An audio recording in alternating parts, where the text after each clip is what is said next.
Now in this exercise, I'm going to be showing you how to stitch an elastic on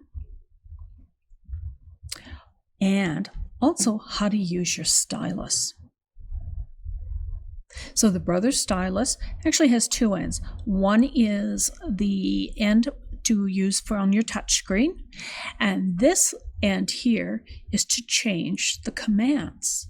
So instead of using your display screen, you can actually change them on here on the bed of your machine. So I'm going to turn on, select a stitch. Let's pick stitch 9 because I'm going to stitch the elastic on, and now I'm going to project. Notice my lights went down a bit, and I have all these commands here. So this X here is to X out of this, so it'll all go away. This actually changes the background here. I have it on a light, medium, or dark. This is to select different stitches. This is the width of my zigzag, and this is the stitch length. Now, how do you want this to work? When you select these, you need to press this button.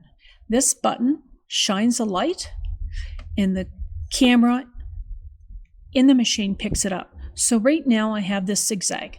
Let's just change the width of my zigzag slightly larger. So I'm going to hit the plus, and then I'm going to hit the light. I just want to make sure you can see this. You'll notice that my zigzag is getting wider.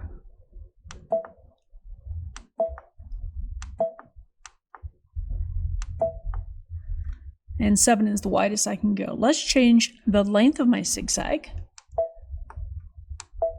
And you can see it moving. So you don't have to take your eyes off what you're sewing here. This allows you to have your commands right at your fingertips. Think of your steering wheel, and we'll have the volume and your cell phone answer, everything's on your steering wheel. This allows you to have everything at your fingertips.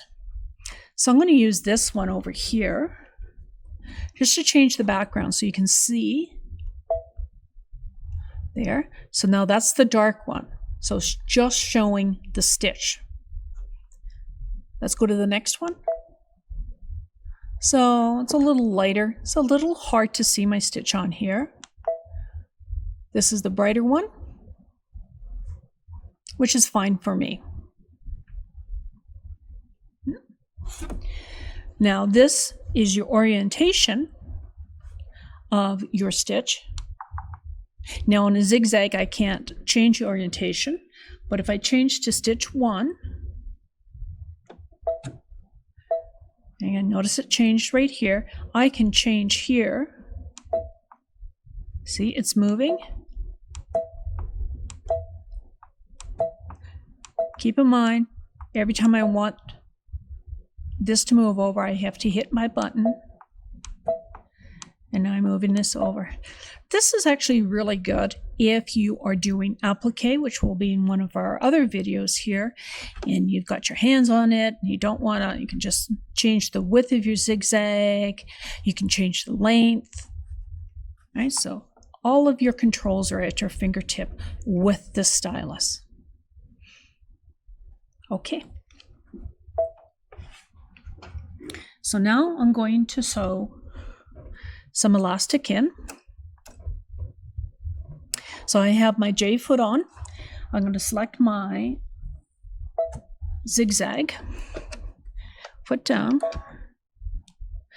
Never sew over your pin. Let's start. I want to do a bit of stitching. Needle down. And what will happen is that the back part of my elastic you need to have a hold of, and then we can go forward.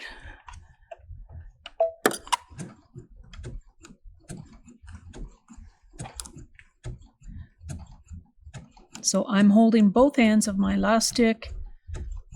This is usually done when you have a foot pedal. I don't have the foot pedal attached to my machine right now. So I'm just going to stop. I'll speed it up a bit.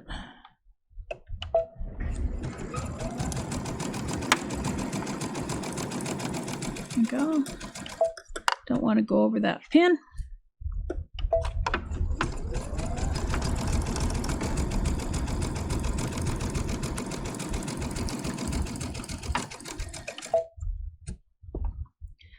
Take the pin out. So this is good if you're doing, say you have to put new elastic in, say, jogging pants, some kids wear. You always want to have elastic in the waistband or elastic around the leg.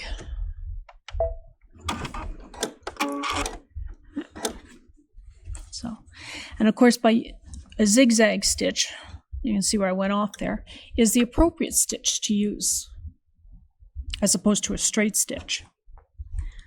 So here's my sample here. Because this zigzag we have here has 3 stitches in each zigzag, and it allows it to stretch and not break.